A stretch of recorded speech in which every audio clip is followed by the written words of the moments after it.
जय श्री कृष्णा दोस्तों।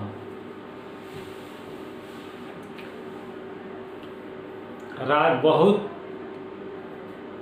पुराने जमाने की बात है। राजा भोज का राज था।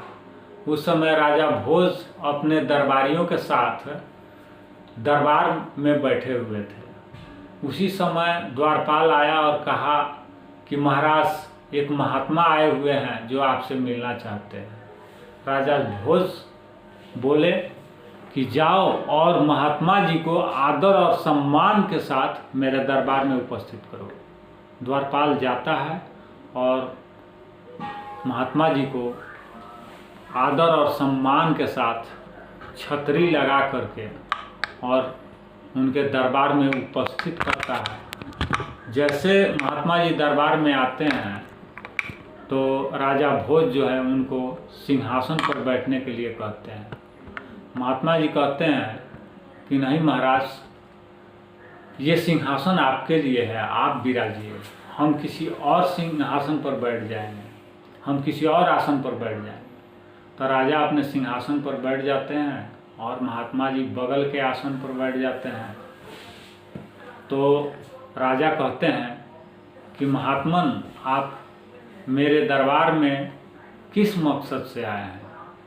आपका मकसद क्या है? आप किस लिए आए हैं? तो महात्मा जी कहते हैं कि देखो राजन, मैं 14 बरस से पूरे पृथ्वी पर भ्रमण कर रहा हूँ और तब से अभी मैं भ्रमण में ही हूँ। कहीं मैं रुका नहीं, सिर्फ रात में रुकता था और दिन भर चलता था। इस तरह से मेरा 14 बरस बीत गए और मैं कई एक देश में गया, कई एक राज्य में गया, लेकिन हमको कहीं अच्छा नहीं लगा।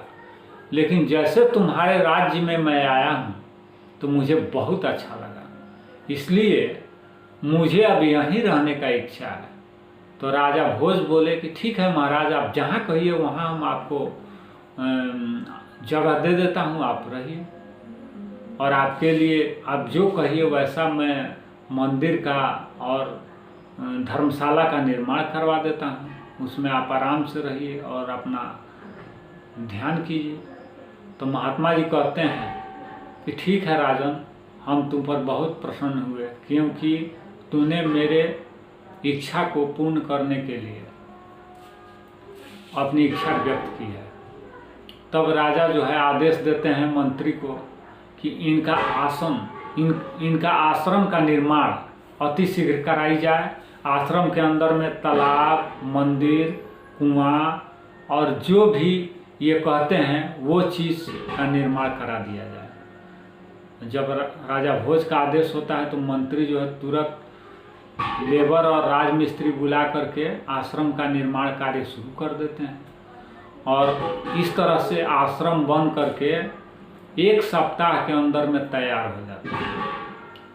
तब उस आश्रम का उद्घाटन करने के लिए महात्मा जी राजा भोज को बुलाते हैं और बोलते हैं कि आपके द्वारा इस आश्रम का निर्माण कराया गया है, इसलिए आप ही इसका उद्घाटन कीजिए। तो राजा भोज उद्घाटन करते हैं।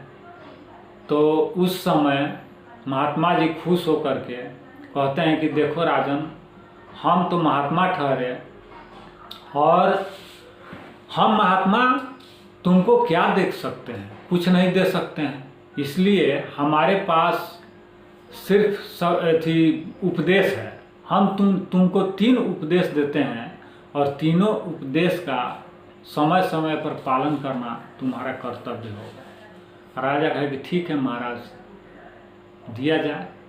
तो बोले कि देखो, पहला उपदेश है कि देर रात तक जागना।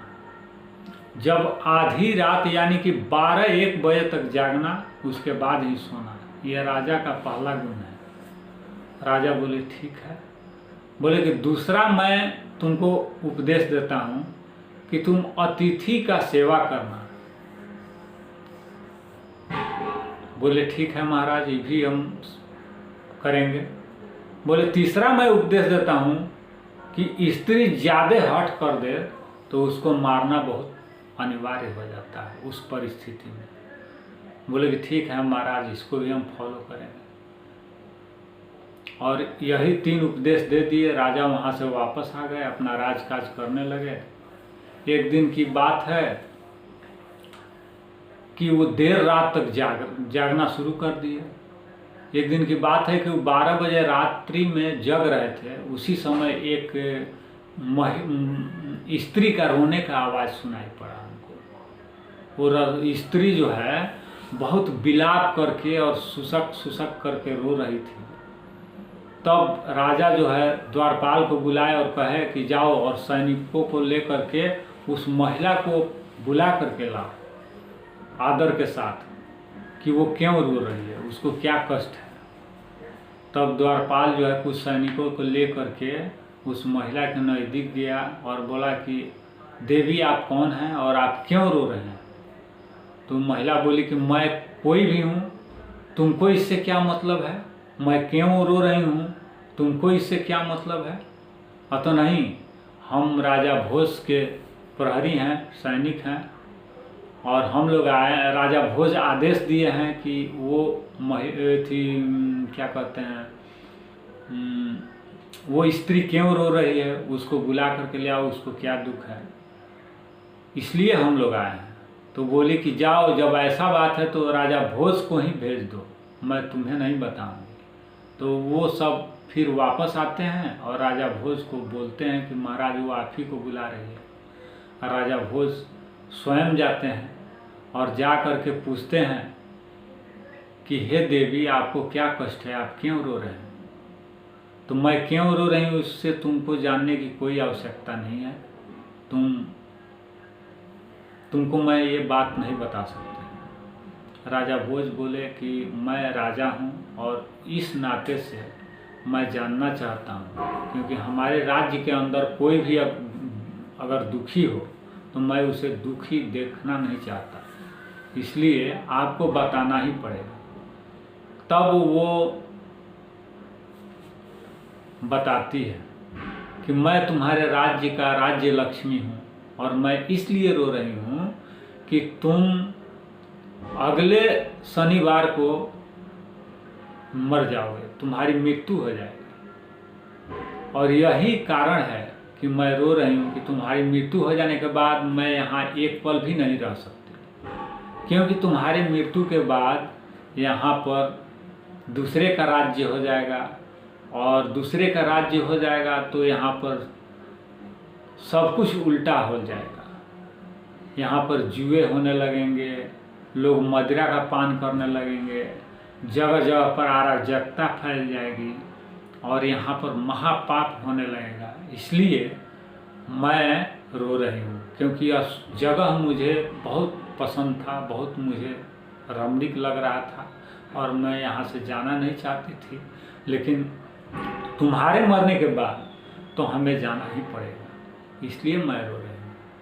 तब राजा बोले कि हे माता, आप राज्य लक्ष्मी हैं, तो हमें ये बताइए कि हमारी मृत्यु कैसे होगी। तो बोले कि तुम्हारी मृत्यु, तुम्हारे महल के सामने एक बरगद का पेड़ है, उसी पेड़ से एक सर्प निकलेगा और वो निकल करके और तुम्हारे महल तक जाएगा, तुम्हारे शयन कक्ष तक जाएगा और वहाँ जा कर के तुम्हें वो डस लेगा और तुम्हारी मृत्यु हो जाएगी। बोले कि ठीक है, वो सर्प की कब जाएगा, कितने बजे जाएगा। तो बोले कि शनिवार के दिन उसी खोहर से वो निकलेगा और ठीक 11 बजे वहाँ से चलेगा और 12 बजते बजते तुम्हारे महल में वो प्रवेश कर जाएगा और तुम्हें डस लेगा। बोले कि ठीक है माता, आपका धन्यवाद कि आपने इस बात को हमें अवगत कराया। अब मैं कोशिश करूँगा कि ऐसा न हो, मैं प्रयास करूँगा। इतना कह करके राजा भोज वापस आ जाते हैं और दूसरे दिन वो मंत्री को बुला करके दरबार में कहते हैं कि अगले शनिवार के दिन, जो शनिवार आने वाला है, उस दिन हमारे राज्य के जितने गौएं दूध देगी सब दूध मंगा लो और हमारे राज्य में जितने फूल खिलेंगे सारे फूल को मंगवा लो, और जितने इत्र बेचने वाले हैं, गंधी हैं जो इत्र बेचते हैं यानी सेंट, सब का सेंट खरीद करके मंगा लो, और कुम्हार को ऑर्डर दे दो कि वो भाड़ बना दे, जितना भाड़ ला सको। इस तरह से वो बोल दिए। मंत्री जो है राजा के, महाराज के आदेश पर काम किया, और शनिवार के दिन सब कुछ आ गया। कई एक बैलगाड़ी फूल आ गया। तो उस बरगद के पेड़ से लेकर के राजा के शयन कक्ष तक उस फूल का रोड बनाया गया, और रोड बना करके, और रोड के दोनों बगल, इस बगल भी और इस बगल भी, लाइन से भाड़ लगा करके उसमें दूध भर दिया गया। और दूध भरने के बाद उस फूल रूपी रोड पर सेंट का छिड़काव किया गया। और जैसे रात को 11 बजा, वो सर्प वहाँ से निकला, और निकल करके और बहुत गति से चला। जब आधी रास्ता में पहुँचा तो उसे भूख लगा, तो उसने अगल बगल में देखा तो दूध और लावा जो है भाड़ में रखा गया था, वो थोड़ा दूध पिया, लावा खाया। उसके बाद सोचा कि थोड़ा विश्राम कर लेते हैं, तो विश्राम करने लगा। फिर वहाँ से चलते चलते राजा के महल तक पहुँचा, फिर शयन कक्ष में पहुँचा। शयन कक्ष में जा कर के वो सोचने लगा कि 12 बजे राजा को डसना था, 12:05 हो गया, समय तो बीत गया, लेकिन फिर भी मैं डसूंगा। फिर सोचा कि संसार का यह पहला व्यक्ति है कि मेरा स्वागत किया है। कोई ऐसा व्यक्ति संसार में आज तक नहीं हुआ कि जो काल को आने पर खुश होता है और काल का स्वागत करे, लेकिन यह संसार में पहला व्यक्ति है कि मेरे आने पर ये खुश हुआ है और हमारा स्वागत किया है, इसलिए मैं अब इसको नहीं डसूंगा। राजा जगे हुए थे, वो देखे तो उठ के बैठ गए। काल अपने रूप में आया, प्रत्यक्ष रूप में, और प्रत्यक्ष रूप में आकर के राजा से कहा कि राजा, तुम संसार के पहला व्यक्ति हो कि मेरा स्वागत किए हो, इसलिए मैं तुम्हें अब नहीं डसूंगा, और अपने आयु से 100 वर्ष आयु तुमको मैं प्रदान करता हूँ। काल ने राजा भोज को 100 वर्ष आयु प्रदान कर दिया। उसके बाद कहा कि तुम चाहो तो मुझसे कुछ मांग सकते हो, हम तुम पर बहुत प्रसन्न हैं। राजा भोज बोले कि महाराज, आपके कृपा से हमको सब कुछ है, लेकिन हमारी एक जिज्ञासा है, मैं वही मांगना चाहता हूँ। काल बोला कि ठीक है, मांगो। तो मैं यही जानना चाहता हूँ कि संसार में जितने प्राणी हैं, वो जो कुछ भी एक दूसरे से बात करते हैं, उनकी भाषा को समझने की शक्ति हमको प्रदान कर दीजिए। काल कहा कि एवं अस्तु, ऐसा ही होगा, लेकिन इस रहस्य को तुम जिस दिन जिससे भी खोल दोगे, उसी दिन तुम्हारी मृत्यु हो जाएगी। राजा भोज बोले कि ठीक है महाराज, हम किसी को इस राज को नहीं खोलेंगे। काल बोला कि ठीक है, तो और कोई तेरी इच्छा है? बोले कि हाँ महाराज, एक और इच्छा है, हम ये जानना चाहते हैं कि आप सभी प्राणियों का मृत्यु कैसे देते हैं। तो काल बोला कि जिसका मृत्यु पानी में डूब कर है, तो मैं उसको पानी में ले जाता हूँ, उसका मति को भ्रम करके, और पानी में जैसे वो घुसता है, मैं अंदर ही अंदर उसका पैर खींच देता हूँ, वो डूब के मर जाता है, और लोग समझते हैं कि ये डूब के मर गया, लेकिन मारा मैं ही। कोई को गाछ पर से गिर करके मरने का लिखा हुआ है, तो मैं उस व्यक्ति के दिमाग में प्रवेश कर जाता हूँ और उसको गाछ पर चढ़ा देता हूँ, और गाछ पर से उसको धक्का दे करके गिरा देता हूँ। मैं अदृश्य रहता हूँ, वो देख नहीं पाता है, कोई देख नहीं पाता है, और वो गाछ से नीचे गिरता है, और तब मैं उसका प्राण निकाल के चला जाता हूँ। किसी व्यक्ति को लिखा है कि सांप के काटने से मरेगा, तो मैं स्वयं सांप का रूप बना करके उसको डस लेता हूँ और उसका प्राण लेकर चला जाता हूँ।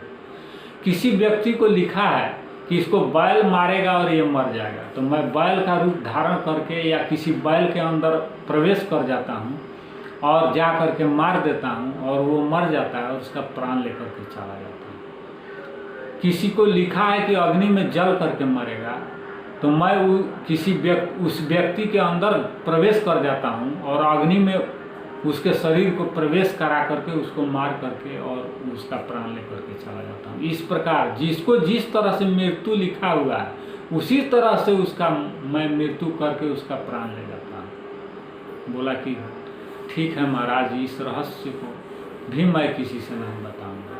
तो काल बोला कि इस रहस्य को भले किसी को बता देना, लेकिन उस रहस्य को किसी को जिस दिन बताओगे उसी समय उसी दिन उसी समय तुम्हारी मृत्यु हो जाएगी, इसलिए तुम किसी को मत बताना। राजा भोज बोले कि ठीक है महाराज, मैं नहीं बताऊंगा। इसके बाद काल वहाँ से अंतर्ध्यान हो गया और वो अपने धाम को चला गया और राजा भोज विश्राम अवस्था में चले गए, सो गए। सुबह हुआ तो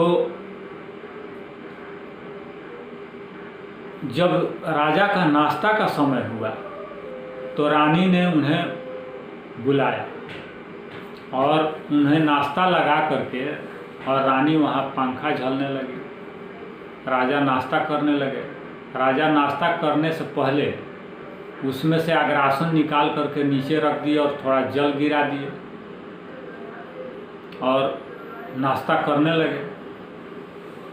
रानी राजा के लिए राजा से बहुत प्रेम करती थी, उतनी दासियां रहते हुए भी वो नाश्ता अपने तैयार करती थी राजा को खाने के लिए, अपने हाथों से भोजन तैयार करके राजा को खिलाती थी। इस तरह से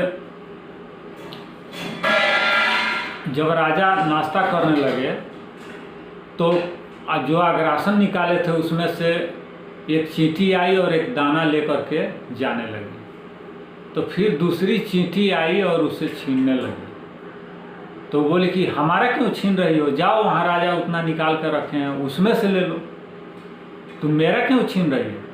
तो बोले कि तुम नहीं समझ रही है, मैं जात का छोटी जात हूँ और तुम ब्राह्मण हो, तो तुम वहाँ से जा कर के लाओगी तो तेरा ठहर राजा का ठहर नहीं छुआएगा, और मैं वहाँ जाऊंगी तो राजा का जो स्थान है वो छुआ जाएगा, राजा अशुद्ध हो जाएगा। तो यही बात को राजा समझ लिए और बहुत कस के हंसे।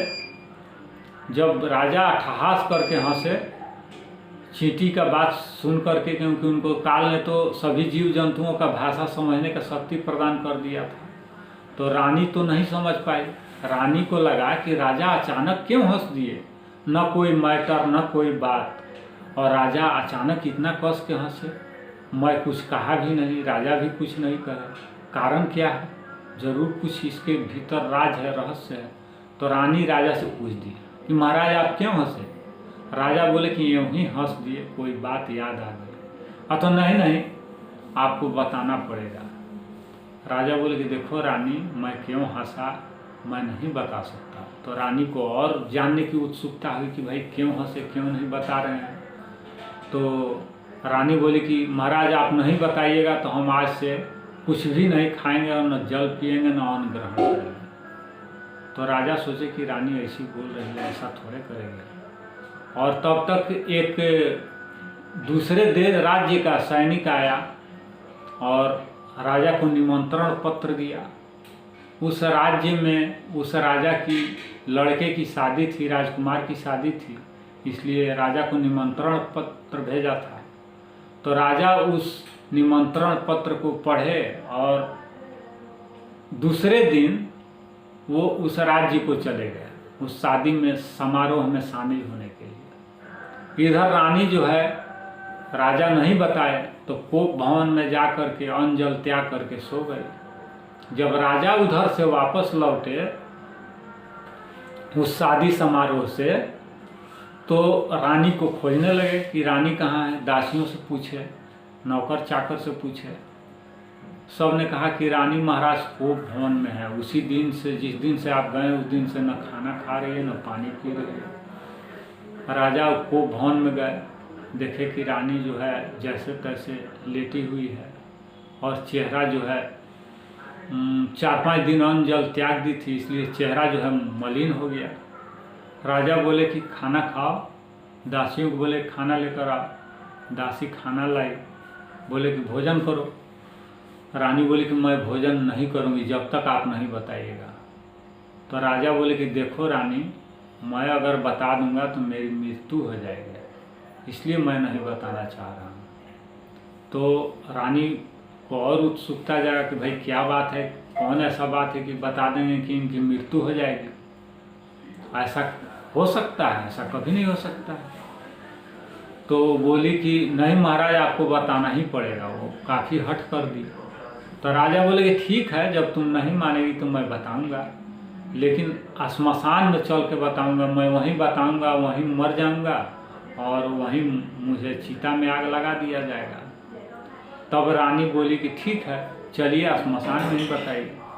तब राजा जो है आदेश दिए मंत्री को कि श्मशान में जा कर के मेरी एक चिता तैयार करो और मैं वहीं एक राज की बात है रानी को बताऊंगा और मेरी मृत्यु हो जाएगी, तब चिता में आग लगा दें।